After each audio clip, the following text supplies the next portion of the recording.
Welcome to VTV Andhra Pradesh. Tuni కూటమి కార్యాలయం జయహో భారత్ నినాదాల నడుమ జాతీయ పతాకాన్ని ఎగరవేసి ప్రభుత్వ విప్ శ్రీ యనమల దివ్య తుని నియోజకవర్గ ప్రజలకు స్వాతంత్ర దినోత్సవ శుభాకాంక్షలు తెలియజేశారు. ఈ సందర్భంగా ఆమె మాట్లాడుతూ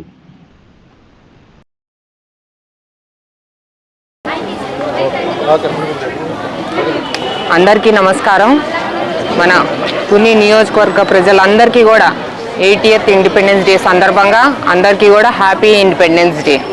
ఎందరో మహనీయుల త్యాగాల వల్ల ఇవాళ మనం ఫ్రీడమ్ అనేది ఎంజాయ్ చేస్తున్నాం.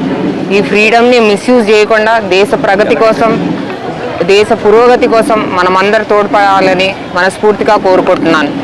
అలాగే ఏదైతే మన ప్రధానమంత్రి గారు దేశం ఒక డ్రగ్స్ రహిత దేశంగా మార్చాలని, అలాగే మన ముఖ్యమంత్రి గారు మన రాష్ట్రాన్ని డ్రగ్స్ రహిత రాష్ట్రంగా తీర్చిదిద్దాలని చూస్తున్నారో ఆ ప్రయత్నంలో మన తుని నియోజకవర్గం కూడా ముందుండాలని ఆకాంక్షిస్తున్నాను.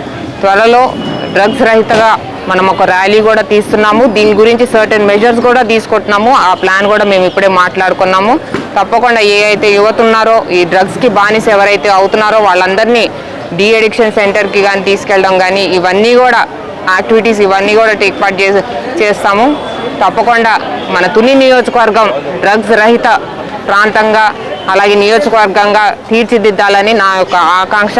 అందరూ సపోర్ట్ చేస్తారని మనస్ఫూర్తిగా కోరుకుంటున్నాను. జై హింద్, జై భారత్.